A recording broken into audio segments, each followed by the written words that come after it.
नमस्कार। आज हम ओशो की किताब संभोग से समाधि की ओर के एक बहुत ही गहरे हिस्से पर बात करेंगे। ये हिस्सा समाज पर, हमारे सिस्टम पर एक बहुत तीखा सवाल उठाता है। ये सिर्फ अध्यात्म के बारे में नहीं है, बल्कि ये इस बारे में है कि कैसे समाज हमें कंट्रोल करता है। तो चलिए इसकी परतों को एक एक करके खोलते हैं। और यहीं से ओशो अपनी पूरी चर्चा की शुरुआत करते हैं। वो एक बुनियादी सवाल पूछते हैं, असल में बीमार कौन है, एक इंसान या वो पूरा समाज जिसने उसे बनाया है? ये एक ऐसा सवाल है जो हमें अपनी हर मान्यता पर दोबारा सोचने के लिए मजबूर कर देता है। देखिए, हम सब बचपन से यही सुनते आए हैं, है ना, कि परिवार ही हमारे संस्कारों की, हमारी नैतिकता की पहली पाठशाला है। यहीं हमें सिखाया जाता है कि क्या सही है, क्या गलत। ये सोचने में कितना अच्छा लगता है। लेकिन ओशो इस पूरी तस्वीर को एक ही झटके में उलट देते हैं। और ये रहा वो विचार जो पूरी बहस को एक नई दिशा देता है। सिर्फ एक वाक्य में ओशो परिवार की उस पारंपरिक छवि को तोड़ देते हैं। उनका तर्क ये है कि जिसे हम प्रेम, संस्कार और परवाह का नाम देते हैं, वो असल में कंट्रोल करने का, नियंत्रण करने का एक बहुत ही महीन तरीका है। तो सवाल उठता है कि ये नियंत्रण काम कैसे करता है? ओशो के मुताबिक इसके 3 मुख्य स्टेप्स हैं। पहली सीढ़ी है सेक्स जैसे एक बिल्कुल प्राकृतिक विषय पर गहरी चुप्पी साध लेना। दूसरी है अपने ही शरीर को लेकर शर्म महसूस करना। और तीसरी और सबसे खतरनाक है अपनी इच्छाओं के लिए अपराध बोध से भर जाना। और बस इसी अपराध बोध के साथ एक व्यक्ति के मन पर समाज का कब्जा शुरू हो जाता है। तो जो रणनीति परिवार के छोटे से दायरे में शुरू होती है, वही बड़े पैमाने पर पूरा समाज अपनाता है। ओशो का तर्क है कि सेक्स व्यक्ति की सबसे बुनियादी, सबसे कोर जीवन ऊर्जा है, और अगर इसी ऊर्जा के सोर्स को दबा दिया जाए तो फिर उस व्यक्ति को कंट्रोल करना, उसे गुलाम की तरह चलाना बहुत आसान हो जाता है। इसका लॉजिक, इसका तर्क बिल्कुल सीधा है। एक संतुष्ट इंसान जो अपनी ऊर्जा से जुड़ा हुआ है, वो हमेशा विद्रोही होगा, क्योंकि वो सवाल करेगा।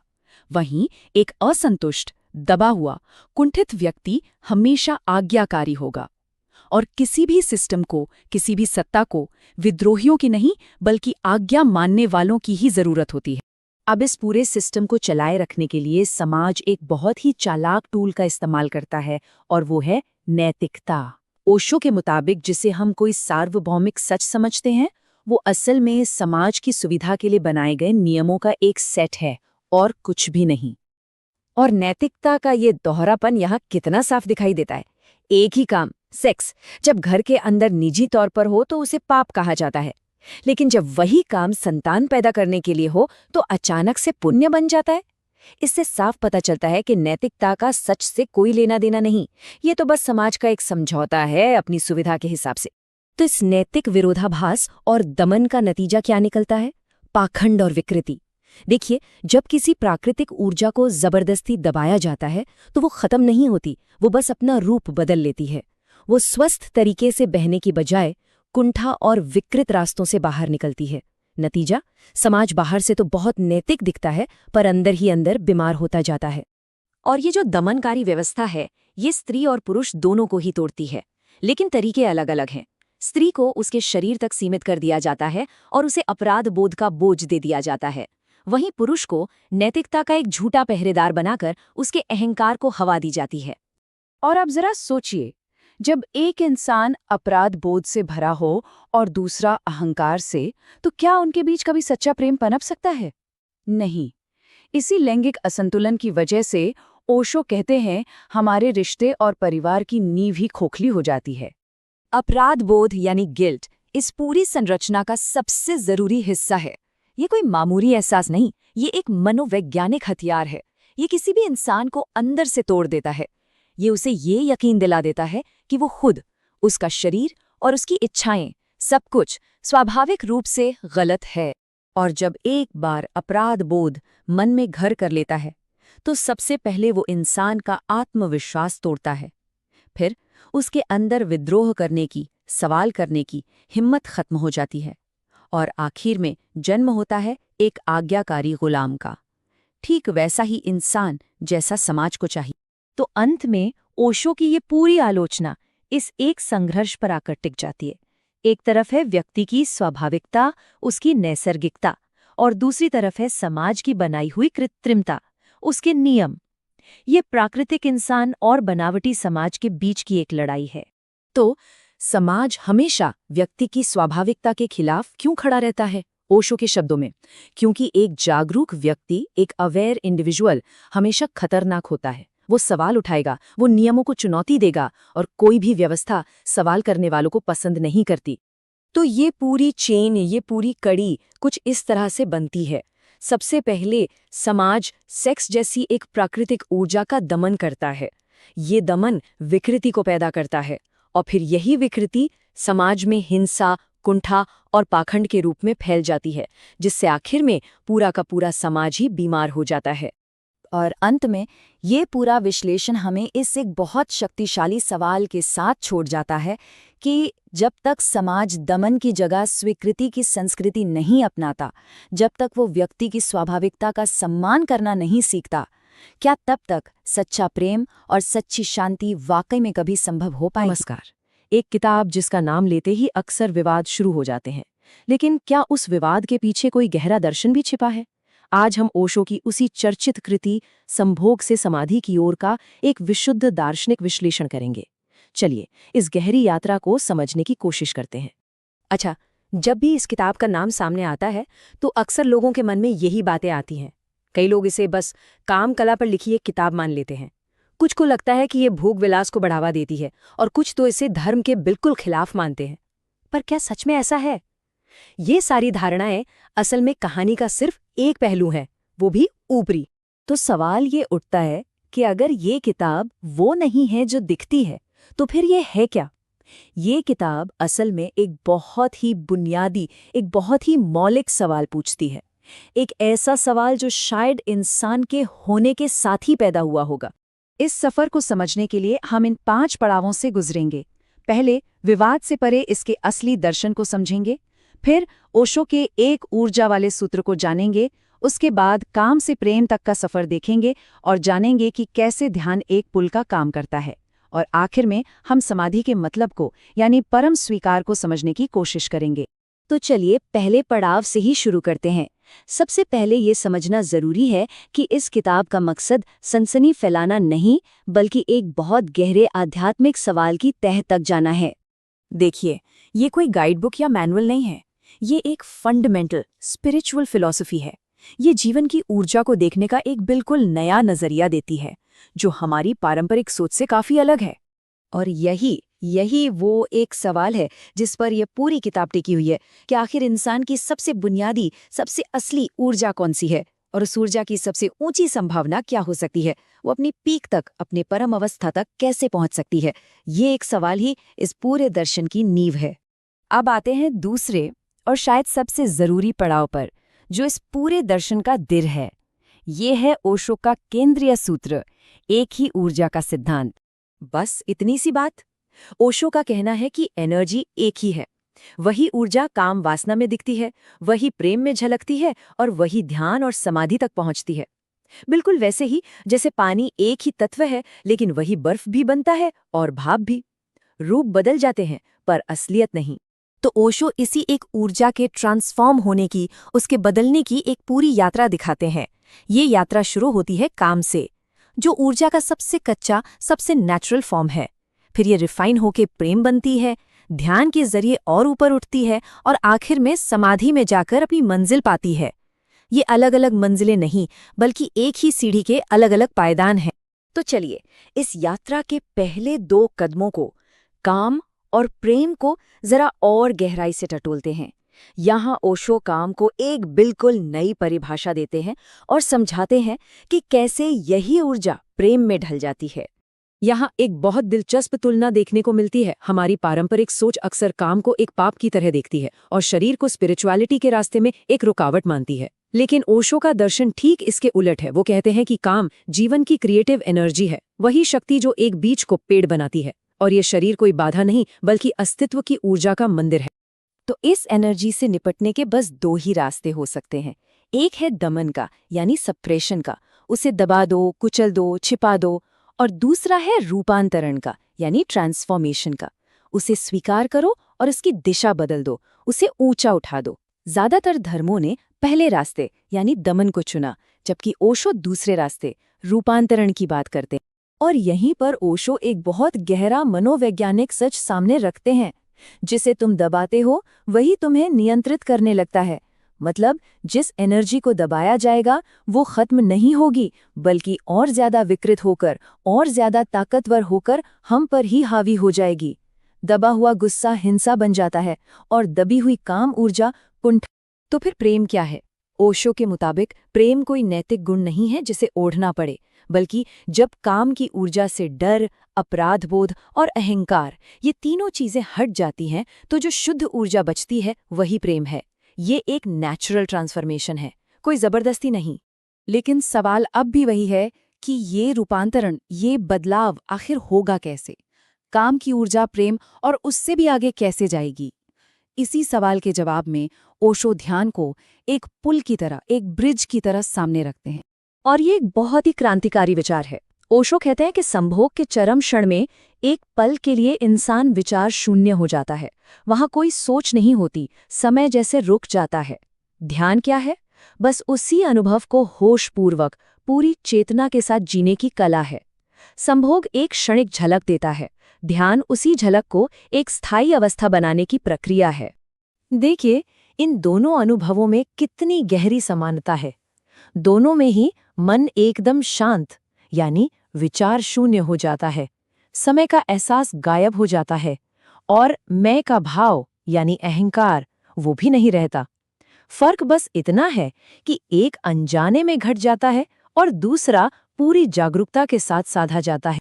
और इस यात्रा का जो आखिरी मुकाम है, जहां ऊर्जा पूरी तरह रूपांतरित होकर अपने स्रोत में लौट जाती है, उसे ओशो समाधि कहते हैं। ओशो के लिए समाधि कोई मरने के बाद मिलने वाला स्वर्ग या मोक्ष नहीं है। ये इसी जीवन में, इसी शरीर के साथ टोटल एक्सेप्टेंस की यानी पूर्ण स्वीकार की एक अवस्था है। एक ऐसी स्थिति जहां अच्छा बुरा, पाप पुण्य, शरीर आत्मा, इन सब का भेद मिट जाता है। हर चीज बस है जैसी है, उसे वैसे ही स्वीकार कर लिया जाता है। और ये एक लाइन इस पूरे दर्शन का निचोड़ कह सकते हैं। जिसे तुम सबसे नीच समझते हो वही सबसे ऊंचे तक ले जाता है। ये दर्शन किसी भी चीज को खारिज नहीं करता, बल्कि ये कहता है कि जिसे समाज ने सबसे निचला पायदान दिया है, असल में वही सबसे ऊंची मंजिल तक जाने वाली सीढ़ी का पहला कदम है। तो इस पूरी चर्चा से हम क्या निष्कर्ष निकाल सकते हैं? मोटी मोटी 4 बातें सामने आती हैं। पहली, कि जीवन की सारी ऊर्जा एक है। दूसरी, किसी भी ऊर्जा का विरोध करना उसे और बिगाड़ना है। तीसरी, केवल स्वीकृति से, एक्सेप्टेंस से ही बदलाव संभव है। और चौथी और सबसे जरूरी बात कि असली धर्म कोई नियम कानून नहीं, बल्कि चेतना यानी अवेयरनेस है। और आखिर में हम इस एक सवाल के साथ इस चर्चा को विराम देते हैं। अगर चेतना ही असली धर्म है और स्वीकृति ही रास्ता है, तो अपने जीवन के हर पल को, अपनी हर ऊर्जा को पूरी चेतना और जागरूकता से जीने का वास्तविक अर्थ क्या है? बहुत ही दिलचस्प सवाल है ना? कि इंसान के पास खुश रहने की हर वजह होती है, फिर भी वो अक्सर दुखी क्यों रहता है? आज हम इसी गहरे सवाल की तह तक जाएंगे, लेकिन एक मनोवैज्ञानिक नजरिए से, ओशो के नजरिए से। और देखिए, ये कोई नया सवाल नहीं है। सदियों से लोग इसका जवाब ढूंढ रहे हैं। पर ओशो का जो तरीका था वो बिल्कुल अलग था। उन्होंने जवाब किसी धर्म या किस्मत में नहीं ढूंढा, बल्कि उन्होंने हमारे अपने मन की गहराइयों, उसकी बनावट में इसका जवाब खोजा। तो चलिए इस पूरे संघर्ष को समझने के लिए सबसे पहले अपने मन को ही समझते हैं। ओशो कहते हैं कि हमारा जो मन है ना, वो असल में एक नहीं है, वो 2 हिस्सों में बटा हुआ है। और बस सारी की सारी समस्या की जड़ यहीं से शुरू होती है। आप जरा इसे देखिए, ये है हमारे मन की असली तस्वीर, बिल्कुल एक आइसबर्ग की तरह। जो ऊपर दिख रहा है वो है हमारा चेतन मन, मतलब वो हिस्सा जिसे समाज ने बनाया है, नियम, कायदे, नैतिकता, सब कुछ। लेकिन असली खेल तो पानी के नीचे है, एक बहुत बड़ा अंधेरा तहखाना, हमारा अचेतन मन। और इसी में हमारी सारी असली दबी हुई इच्छाएं कैद हैं। ओशो का मानना था कि मन का यही बंटवारा, यही विभाजन हर मानसिक बीमारी की शुरुआत है। तो सवाल ये उठता है कि आखिर ये सारी इच्छाएं उस अंधेरे तहखाने में पहुंचती कैसे हैं? इसका जवाब एक शब्द में है, दमन, सप्रेशन। ये एक ऐसा साइकोलॉजिकल प्रोसेस है जिसे ओशो हर बीमारी की, हर तकलीफ की असली जड़ मानते थे। और इस पर ओशो का एक बहुत ही पावरफुल स्टेटमेंट है, दमन सबसे बड़ा पाप है, क्योंकि वो मन को तोड़ देता है। सोचिए जरा, ये उनके पूरे मनोविज्ञान का सार है। उनके हिसाब से किसी इच्छा को दबाना कोई छोटी मोटी आदत नहीं है, ये तो खुद के खिलाफ सबसे बड़ी हिंसा है, बिल्कुल अपने ही मन के दो टुकड़े कर देने जैसा। तो आखिर ये पूरा प्रोसेस काम कैसे करता है? बहुत सिंपल है। सबसे पहले कोई इच्छा उठती है और उसे दबा दिया जाता है, पर वो एनर्जी कहीं जाती नहीं है, वो बस हमारे अचेतन मन में जाकर छिप जाती है और वहां वो अंदर ही अंदर एक प्रेशर कुकर की तरह उबलती रहती है और फिर एक दिन वो फट पड़ती है। लेकिन अब वो अपने असली रूप में नहीं, बल्कि एक बिगड़ा हुआ जहरीले रूप में बाहर आती है, कभी अजीब सपनों के जरिए, कभी बिना बात के गुस्से के तौर पर, या फिर हिंसा के रूप में। और ये सिर्फ किसी एक इंसान की कहानी नहीं है, ये पूरे समाज की कहानी है। ओशो का तर्क था कि हमारा समाज जिस एक चीज को, जिस एक इच्छा को सबसे ज्यादा दबाता है, वो है सेक्स। और इसका नतीजा क्या होता है? नतीजा हमारे सामने है। सबसे ज्यादा पाखंड, सबसे ज्यादा अपराध और सबसे ज्यादा मानसिक उलझनें इसी एक चीज के आसपास घूमती हैं। पर सवाल यह है कि समाज आखिर हमसे ये सब करवाता कैसे है? उसके पास ऐसा कौन सा हथियार है? वो हथियार है अपराध बोध, गिल्ट। ये हमारे अपने ही दिमाग के अंदर बैठा हुआ एक पुलिस वाला है जो 24 घंटे हम पर पहरा देता है। तो ये पुलिस वाला हमारे अंदर आता कहाँ से है? दरअसल बचपन से ही हमारे दिमाग में कुछ बातें, कुछ नियम ऐसे डाल दिए जाते हैं जो धीरे धीरे ये अपराध बोध पैदा करने वाली मशीन बन जाते हैं। क्या सिखाया जाता है कि देखो, तुम्हारी कोई भी इच्छा वो गलत है, अगर किसी चीज में खुशी मिले, आनंद मिले तो वो पाप है, और ये जो शरीर है तुम्हारा, ये तो शर्म की बात है। अब सोचिए, जब ये 3 बातें किसी के दिमाग में घर कर जाएं तो नतीजा क्या होगा? सिर्फ एक ही चीज, खुद से नफरत और एक बिखरा हुआ, टूटा हुआ आत्मसम्मान। इसी पर ओशो ने कहा था, अपराध बोध आत्महत्या की धीमी प्रक्रिया है। और ये सिर्फ एक कहने की बात नहीं है, ये एक मनोवैज्ञानिक हकीकत है। जब कोई इंसान लगातार खुद को दोषी महसूस करता है तो उसकी जो जीने की ऊर्जा है, जो लाइफ फोर्स है, वो रोज तिल तिल करके खत्म होती जाती है और एक दिन जीने की इच्छा ही मर जाती है। और इस सारे दमन और अपराध बोध का सबसे खतरनाक नतीजा क्या होता है? एक बटा हुआ इंसान, एक विभाजित व्यक्तित्व। हम सब ने इसे महसूस किया है ना? बाहर दुनिया के लिए एक हंसता मुस्कुराता चेहरा और अंदर अंदर कुछ और ही चल रहा है। यही वो पाखंड है, यही वो दोगलापन है जो इंसान को और समाज को अंदर से खोखला कर देता है। ठीक है, तो हमने प्रॉब्लम को समझ लिया, उसकी जड़ तक भी पहुंच गए, पर क्या इसका कोई हल है, कोई इलाज है? बिल्कुल है। और यहीं पर ओशो एक बिल्कुल रेवोल्यूशनरी बात कहते हैं। वो ध्यान यानी मेडिटेशन को किसी पूजा पाठ या धार्मिक चीज की तरह नहीं देखते हैं, वो उसे एक साइकोलॉजिकल थेरेपी, एक मनोवैज्ञानिक उपचार की तरह पेश करते हैं। तो ये थेरेपी काम कैसे करती है? समझिए कि ध्यान एक टॉर्च की तरह है। आप इसे लेकर अपने मन के अंधेरे तहखाने में उतरते हैं। ये उन सारे दबी हुई इच्छाओं, उन सारे दबे हुए इमोशंस पर रोशनी डालता है जिन्हें हम सालों से छुपाते आ रहे हैं। और यहाँ मकसद उन्हें जज करना नहीं है कि ये अच्छा है या बुरा, नहीं। मकसद सिर्फ उन्हें देखना है, समझना है और ऐसा करके अपने टूटे हुए मन को वापस जोड़ना है। तो ये पूजा नहीं, ये एक हीलिंग प्रोसेस। और इस पूरे इलाज का, इस पूरी थेरेपी का सबसे बड़ा सूत्र, सबसे बड़ा नियम क्या है? लड़ो मत, स्वीकार करो। एक्सेप्टेंस। देखिए, दमन का मतलब है खुद से ही लड़ना, अपनी ही एनर्जी से लड़ना, और ध्यान का मतलब है उसी एनर्जी को स्वीकार करना, उसे गले लगाना, उसे समझना और उसे बदलने का मौका देना। लड़ाई हमें तोड़ती है, लेकिन स्वीकृति हमें फिर से पूरा करती है। और यहीं हम ओशो के सबसे क्रांतिकारी, सबसे रैडिकल विचार पर पहुंचते हैं। सदियों से हमें क्या बताया गया है कि पहले आध्यात्मिक बनो, धार्मिक बनो, तब मन को शांति मिलेगी। ओशो इस पूरी की पूरी बात को सिर के बल खड़ा कर देते हैं। वो कहते हैं नहीं, पहले एक स्वस्थ मन बनाओ, पहले मनोवैज्ञानिक तौर पर मजबूत बनो। एक शांत, संतुलित, बिना बटा हुआ मन, आध्यात्मिकता की असली जमीन यही है। और इसके बिना सब कुछ सिर्फ एक खूबसूरत धोखा है। प्यार ये इतना मुश्किल क्यों होता है? आज हम इसी सवाल की तह तक जाएंगे और प्रेम और इच्छा के साथ मानवता के हजारों साल पुराने रिश्ते को समझेंगे। ये सवाल, ये सिर्फ एक सवाल नहीं है, है ना? ये एक ऐसी उलझन है जो हम में से कई लोगों के मन में रहती है। क्या ये हमारी अपनी कमी है, हमारी व्यक्तिगत असफलता, या फिर कहानी कुछ और ही है? कुछ ऐसा जो हमारी पूरी सभ्यता के इतिहास में छिपा है, चलिए आज इसी रहस्य से पर्दा उठाते हैं। तो इस सवाल का जवाब खोजने के लिए हम एक सफर पर चलेंगे। हम देखेंगे कि इंसान का इच्छा के साथ रिश्ता शुरू कैसे हुआ, फिर वो कौन से मोड़ आए जिन्होंने सब कुछ बदल दिया, और आज हम कहाँ आकर खड़े हैं। चलिए शुरू करते हैं एक बहुत ही, कह सकते हैं, क्रांतिकारी विचार से। क्या हो अगर प्यार में जो मुश्किलें हम झेलते हैं वो हमारी अपनी हैं ही नहीं, मतलब वो व्यक्तिगत हैं ही नहीं। ये जो पूरा विश्लेषण है ये यही कहता है कि हमारे संघर्ष, हमारी उलझनें, ये सब हजारों साल पुरानी सभ्यता की कंडीशनिंग का नतीजा है। ये एक ऐसी बात है जो पूरे नजरिए को बदल कर रख देती है।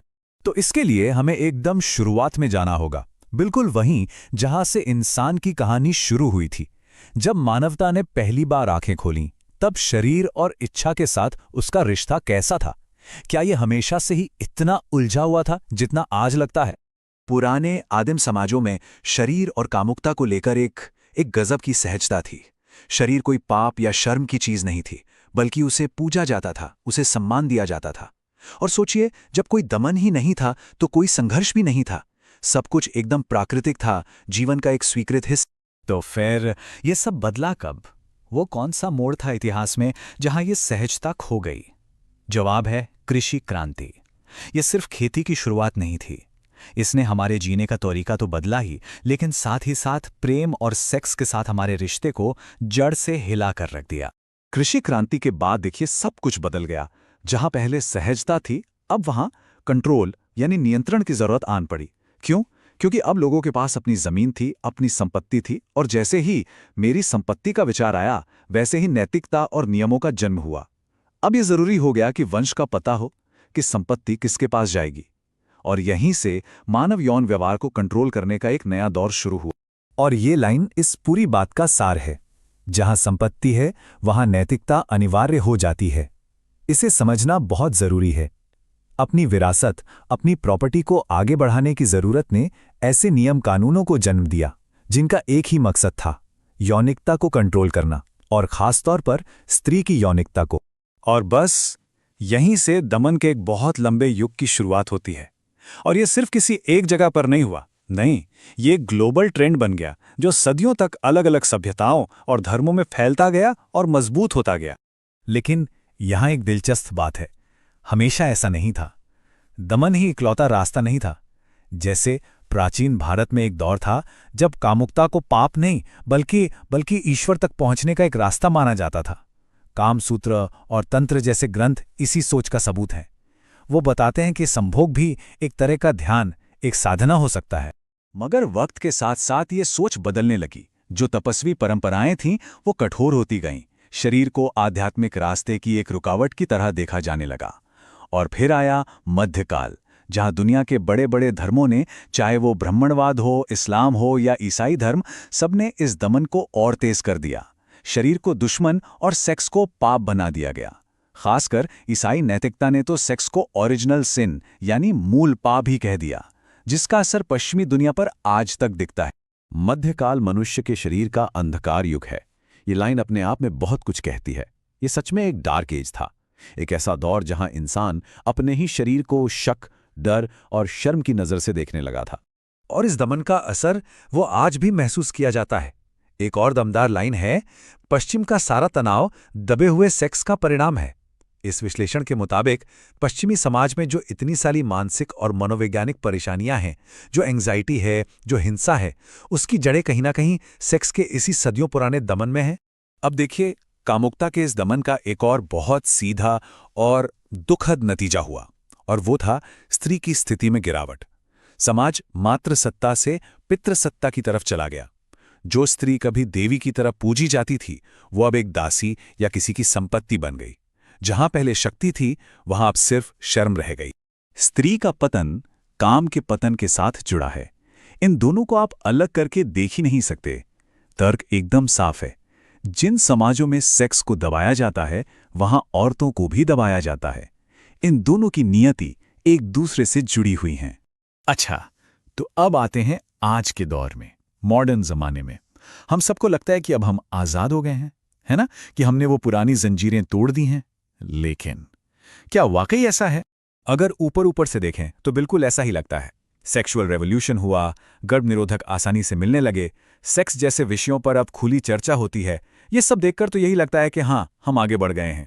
लेकिन यहाँ एक बहुत ही चौंकाने वाला विचार सामने आता है।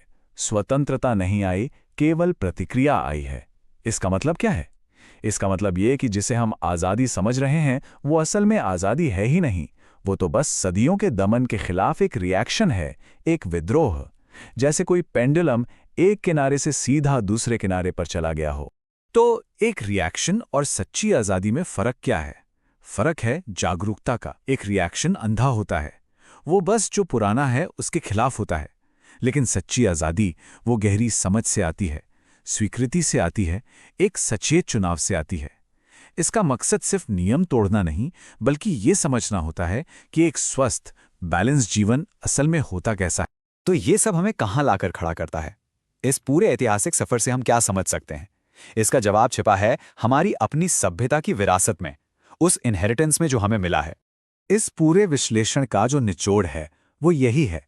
सेक्स और प्यार को लेके आज जो हमारी दिमागी उलझनें हैं, जो संघर्ष हैं, वो नए नहीं हैं। वो कोई हमारी व्यक्तिगत कमी नहीं है, बल्कि ये हजारों साल से चली आ रही सभ्यता की कंडीशनिंग का नतीजा है जो हमें विरासत में मिले हैं। हम अपने पुरखों के अनसुलझे संघर्षों को आज भी अपने अंदर लेकर घूम रहे हैं। तो अगली बार जब प्यार या रिश्ते में कोई मुश्किल आए तो शायद ये सोचने की ज़रूरत है, क्या ये सिर्फ मेरी समस्या है या फिर ये उस कहानी का हिस्सा है जो सदियों पहले शुरू हुई थी? ये समझ लेना कि प्रॉब्लम ऐतिहासिक है, यही शर्म और अपराध बोध से बाहर निकलने का पहला कदम हो सकता है। और यहीं पर आकर हम एक आखिरी और शायद सबसे ज़रूरी सवाल पर रुकते हैं। अगर हमारी ये सारी उलझनें इतिहास की देन हैं, तो फिर सच्ची आज़ादी का रास्ता क्या है? अगर हम सिर्फ एक रिएक्शन में जी रहे हैं तो असली स्वतंत्रता कैसी दिखती होगी? हम सिर्फ विद्रोह करने से आगे बढ़कर एक सचेत, एक जागरूक चुनाव कैसे कर सकते हैं? इतिहास को समझना तो पहला कदम था, पर अगला कदम क्या होगा? ये एक ऐसा सवाल है जिस पर हम सबको सोचने की ज़रूरत है। क्या कभी ऐसा हो सकता है कि कोई आध्यात्मिक किताब सत्ता के लिए सबसे बड़ा खतरा बन जाए? आज हम एक ऐसी ही किताब के राजनीतिक पहलू को समझने की कोशिश करेंगे जो ऊपर से तो अध्यात्म की बात करती है, लेकिन असल में सत्ता की सबसे तीखी आलोचनाओं में से एक मानी जाती है। तो सवाल यही है कि भाई अध्यात्म पर लिखी एक किताब सत्ता के लिए इतनी खतरनाक कैसे हो सकती है? आइए इस पूरी सोच की एक एक परत को खोलकर देखते हैं। देखिए, किताब का नाम है संभोग से समाधि की ओर। अब नाम से तो यही लगता है कि ये चेतना के मतलब कॉन्शियसनेस के ऊंचे स्तरों की बात कर रही होगी, लेकिन इसकी जो असली कहानी है वो इसके नाम के बहुत गहरे में छिपी है। क्योंकि जैसे जैसे हम गहराई में उतरते हैं, हमें पता चलता है कि ये किताब अध्यात्म से कहीं ज्यादा सत्ता पर एक बहुत ही तीखा और कह सकते हैं खतरनाक विश्लेषण है। ये सीधे सीधे उन सिस्टम्स पर सवाल उठाती है जो हमारे समाज को कंट्रोल करते हैं। इस पूरे विश्लेषण को समझने के लिए हमें राजनीति की परिभाषा को थोड़ा बदलना होगा। स्रोत के मुताबिक राजनीति सिर्फ सरकार चलाना या चुनाव लड़ना नहीं है, बल्कि एक एक इंसान को नियंत्रित करने की कला है। और बस यही इस किताब का असली राजनीतिक संदेश है। तो चलिए अब आगे बढ़ते हैं और देखते हैं कि सत्ता की जो संरचनाएं होती हैं उनका सबसे बड़ा बुनियादी डर आखिर है क्या। और ये डर किसी बाहरी दुश्मन से नहीं बल्कि एक खास तरह के इंसान से है। स्रोत का जो केंद्रीय दावा है वो ये है, सत्ता को जागरूक व्यक्ति से डर लगता है। ये सुनने में बहुत ही पावरफुल स्टेटमेंट लगता है, पर सवाल ये है कि ऐसा क्यों है? मतलब एक अकेला जागरूक इंसान पूरी व्यवस्था के लिए खतरा कैसे बन सकता है? देखिए, इस डर की 3 बड़ी वजह हैं। पहली, एक जागरूक व्यक्ति सवाल पूछता है क्यों। दूसरी, वो कभी भी भीड़ का हिस्सा बनने को तैयार नहीं होता। और सबसे जरूरी बात, वो आंख बंद करके दिए गए किसी भी आदेश को चुनौती देता है। तो फिर एक जागरूक इंसान के ठीक उलट सत्ता अपने कंट्रोल के लिए एक आदर्श समाज कैसा बनाना चाहेगी? एक ऐसा समाज जहां के नागरिक एकदम आज्ञाकारी हों, जहां पूरा समाज डर के साए में जीता हो और जहां हर इंसान के अंदर अपराध बोध या गिल्ट भरा हो।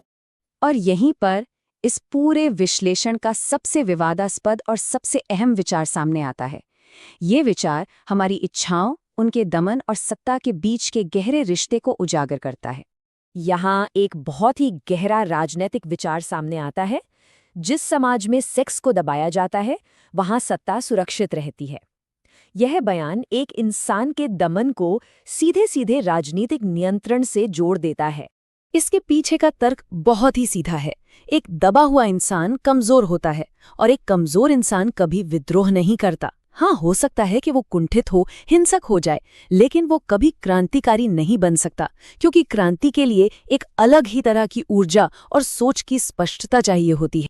और यही वजह है कि इतिहास में राजा, पुजारी और शासक वर्ग ने हमेशा काम ऊर्जा यानी सेक्सुअल एनर्जी को एक पाप की तरह पेश किया है। ये सिर्फ नैतिकता का सवाल नहीं था, बल्कि ये कंट्रोल करने का एक बहुत ही गहरा राजनीतिक हथियार था।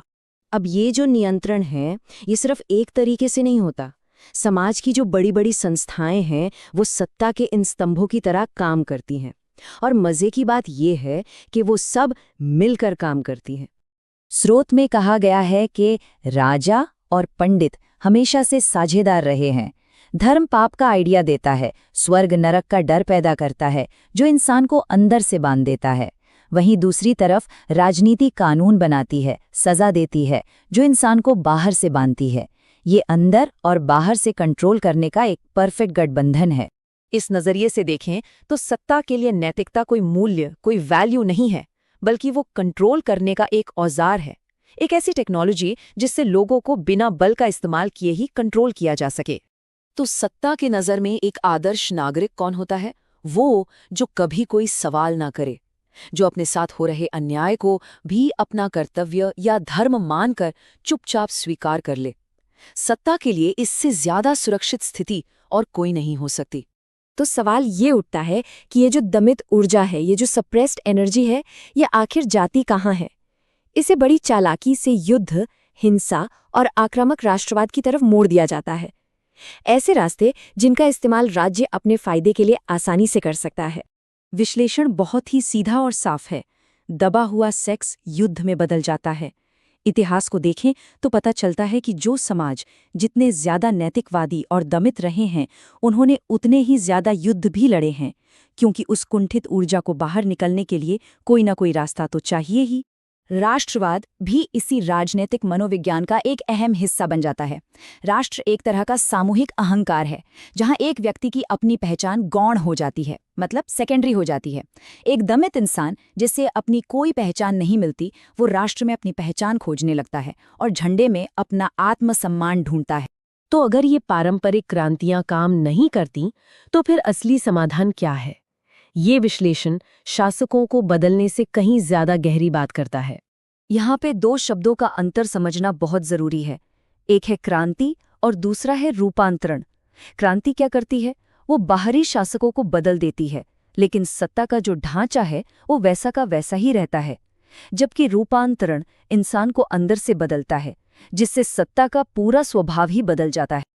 जैसा कि स्रोत कहता है, शासक बदल जाते हैं, ढांचा वही रहता है। यह पारंपरिक राजनीतिक क्रांतियों की एक बहुत ही गहरी आलोचना है, जो अक्सर बस एक तानाशाही को हटाकर दूसरी को ले आती हैं। तो असली राजनीतिक बदलाव का रास्ता इंसान के अपने रूपांतरण से शुरू होता है। जब एक एक व्यक्ति अंदर से बदलना शुरू करता है, तो राजनीति अपने आप बदल जाती है। तब शायद सत्ता कंट्रोल करने की बजाय सहयोग का एक जरिया बन जाए। और अंत में हम घूम फिरकर उसी मूल सवाल पर वापस आ जाते हैं, क्या सच में एक जागरूक व्यक्ति ही सबसे बड़ा राजनीतिक खतरा है? इस विचार के साथ यह विश्लेषण यहीं समाप्त होता है। नमस्कार। तो चलिए आज हम ओशो के विचारों की दुनिया में थोड़ा गहरा उतरते हैं, खासतौर पर जेंडर, पावर और स्त्री शक्ति को लेकर वो क्या कहते हैं, इसे समझने की कोशिश करते हैं। ये सारी बातें उनकी किताब संभोग से समाधि की ओर से ली गई हैं, जो समाज से कुछ बहुत ही गहरे और मुश्किल सवाल पूछती हैं। इस पूरी चर्चा की शुरुआत एक बहुत ही सीधे और चुभने वाले सवाल से होती है।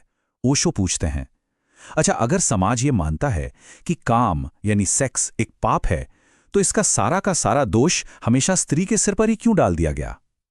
ये एक ऐसा सवाल है जो हमें सदियों से चली आ रही सोच पर दोबारा गौर करने को मजबूर करता है।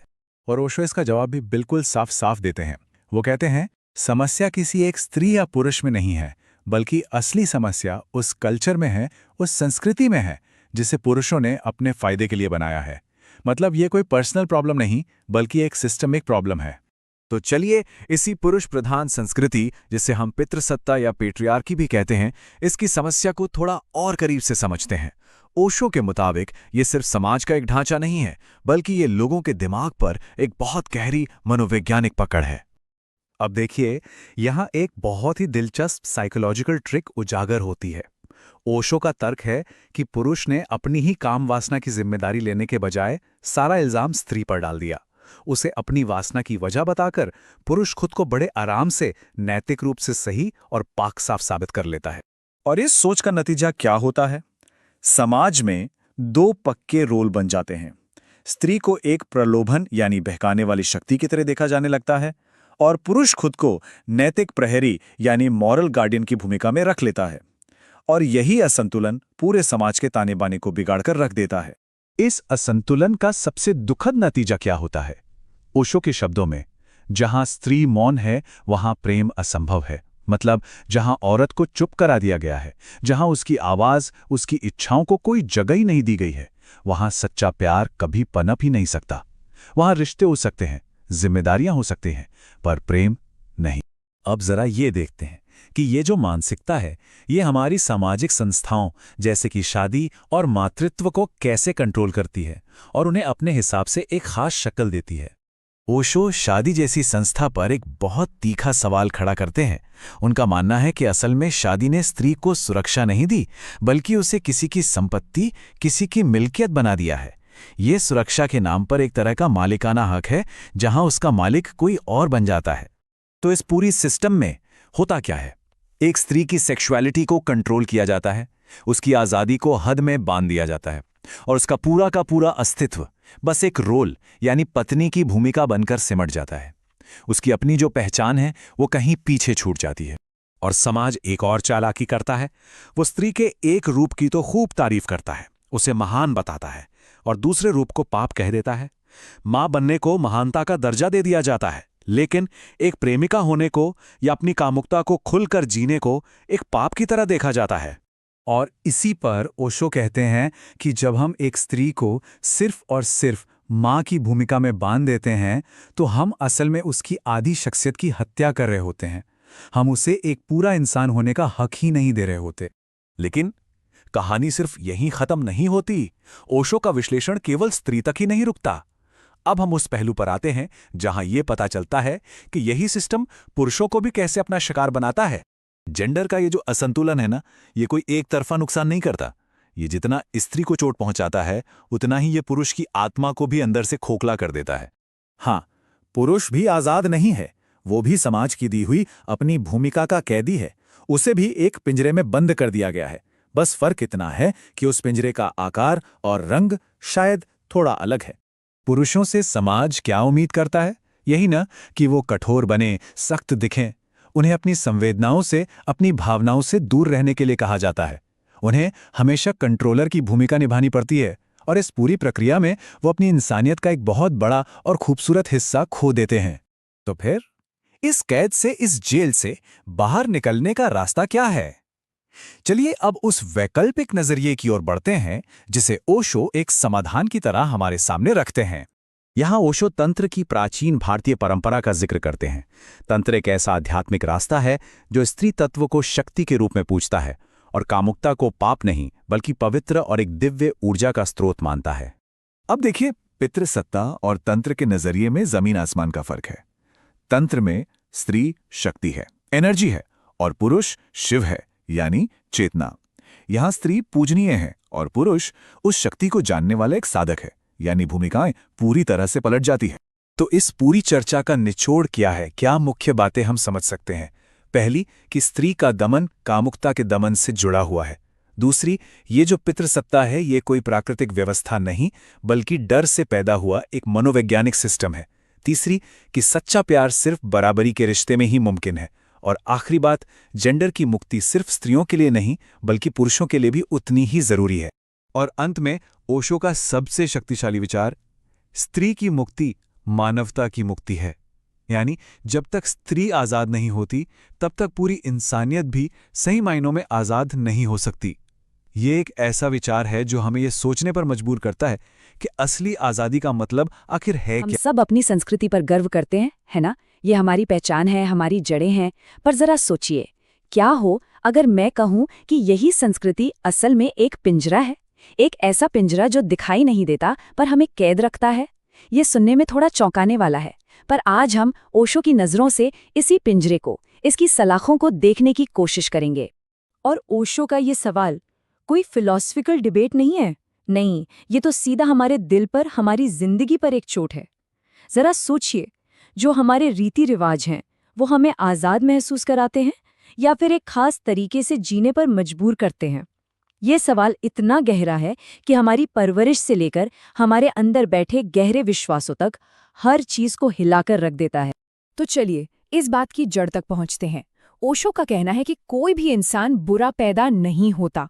हर बच्चा तो एक कोरी स्लेट की तरह है, एक प्योर पॉसिबिलिटी।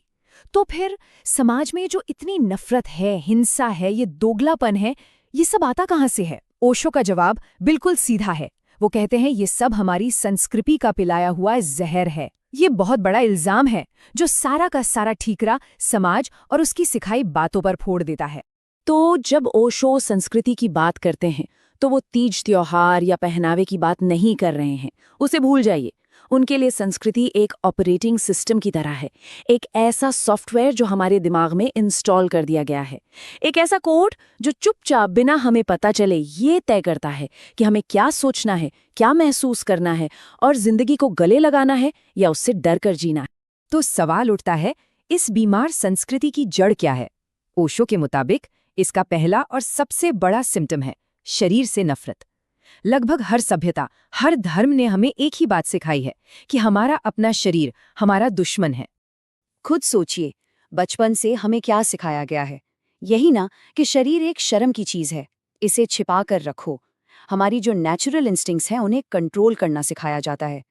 किसी को छूना, जो कि जुड़ने का सबसे बेसिक तरीका है, उसे भी शक की नज़र से देखा जाता है। मतलब संस्कृति ने हमारे होने को ही एक गुनाह बना दिया है। और इसका नतीजा बहुत खतरनाक है। ओशो कहते हैं कि जो संस्कृति शरीर से डरेगी वो कभी भी सच्ची स्पिरिचुअलिटी, सच्ची आध्यात्मिकता को छू भी नहीं सकती। सीधी सी बात है, आप उस दरवाजे से नफरत करके मंजिल तक कैसे पहुंचेंगे जो अंदर जाने का अकेला रास्ता है? शरीर दुश्मन नहीं है, वो तो परमात्मा का मंदिर है। तो जब हम अपनी नेचुरल एनर्जी को दबाते हैं तो क्या होता है? वो कहीं जाती नहीं है, वो बस अपना रूप बदल लेती है और पाखंड यानी हिपोक्रेसी बन जाती है। ओशो के हिसाब से ये हमारी संस्कृति का सबसे बड़ा कैंसर है, एक ऐसी बीमारी जिसने हर इंसान को अंदर से दो हिस्सों में तोड़कर रख दिया है। अब देखिए ये होता कैसे है। समाज चाहता है कि हम एक अच्छा, एक नैतिक, एक मॉरल मुखौटा पहनकर घूमें। हमें बाहर से बहुत डिसिप्लिन्ड और डिसेंट दिखना होता है, लेकिन अंदर जो हमारी नेचुरल एनर्जी है, हमारी डिज़ायर्स हैं, वो सब अंदर ही अंदर घुटती रहती हैं, दबती रहती हैं। और इस अंदरूनी टूट का नतीजा क्या है? ये तो हमारे चारों तरफ है। नेता लोग मंच पर मोरालिटी का भाषण देते हैं और पर्दे के पीछे करप्शन। लोग सबके सामने प्यार की बातें करते हैं और अकेले में नफरत पालते हैं। मतलब हर कोई एक डबल लाइफ जी रहा है। इस संस्कृति ने हमें खुद से ही अजनबी बना दिया है। ओशो कहते हैं कि दुनिया में मोटे तौर पर दो तरह की संस्कृतियां बनी हैं और इन दोनों के रास्ते एक दूसरे से बिल्कुल उल्टे हैं। एक है तपस्या की संस्कृति और दूसरी है उत्सव की संस्कृति। और इन दोनों में जमीन आसमान का फर्क है। एक तरफ है तपस्या की संस्कृति जो कहती है जिंदगी एक सजा है, शरीर एक पाप है और दुख उठाने में ही पुण्य है। और दूसरी तरफ है उत्सव की संस्कृति जो गाती है, जो नाचती है और कहती है जिंदगी एक तोहफा है, शरीर एक मंदिर है और आनंद ही असली प्रार्थना है। अब इसमें कोई शक नहीं कि ओशो हमें किस तरफ बुला रहे हैं। और ओशो इसका एक बहुत पावरफुल एग्जाम्पल भारत से ही देते हैं। वो कहते हैं कि भारत की तो असली स्पिरिचुअल स्ट्रीम थी, जैसे वेद, उपनिषद और तंत्र, वो जिंदगी का जश्न मनाती थी। उस दौर में शरीर को मंदिर माना जाता था, सेक्सुअलिटी को लाइफ एनर्जी माना जाता था और स्त्री को देवी शक्ति माना जाता था। लेकिन बाद में एक ऐसी कल्चर आई जो दमन करने वाली थी और उसने इन सभी जिंदा दिल धाराओं को तोड़ मरोड़ दिया और उन्हें डर और शर्म से भर दिया। तो सवाल ये है कि क्या इसका कोई हल है? अगर हमारी मौजूदा संस्कृति बीमार है तो एक हेल्दी कल्चर, एक स्वस्थ संस्कृति कैसी होगी? और यहाँ से ओशो सिर्फ प्रॉब्लम नहीं गिनाते बल्कि सॉल्यूशन की तरफ भी इशारा करते हैं। तो चलिए इस बीमारी के डायग्नोसिस को एक बार फिर से समझते हैं। ये एक डोमिनो इफेक्ट जैसा है। पहला डोमिनो गिरता है शरीर को नकारना। जब वो गिरता है तो दूसरा गिरता है दमन और फ्रस्ट्रेशन। और आखिर में तीसरा डोमिनो गिरता है विकृति। और यही दबी हुई एनर्जी समाज में हिंसा, गुस्सा और पाखंड बन के फटती है। तो फिर इस सदियों पुरानी बीमारी का इलाज क्या है? ओशो के मुताबिक जवाब सिर्फ एक शब्द में है, लेकिन ये एक शब्द पूरी दुनिया को बदल सकता है, और वो शब्द है स्वीकृति। नकार की संस्कृति को जड़ से उखाड़ फेंकना और उसकी जगह स्वीकृति की संस्कृति को खड़ा करना। अपने शरीर को, अपनी भावनाओं को, अपनी ऊर्जा को बिना किसी शर्त के पूरी तरह से स्वीकार कर। तो आखिर में ये सवाल सिर्फ ओशो का नहीं, ये सवाल हम सबका है। जरा कल्पना कीजिए एक ऐसी दुनिया की जहां हमें अपना कोई भी हिस्सा छिपाने की जरूरत न हो, जहां शर्म न हो, गिल्ट न हो, जहां हम जैसे भी हैं हमें वैसा ही होने की पूरी आज़ादी हो और हम पूरी तरह एक्सेप्टेड महसूस करें। सोचिए ऐसी संस्कृति कैसी दिखेगी? और उससे भी बड़ा सवाल, क्या हम ऐसी दुनिया बनाने की हिम्मत कर सकते हैं? इस पर सोचिएगा जरूर।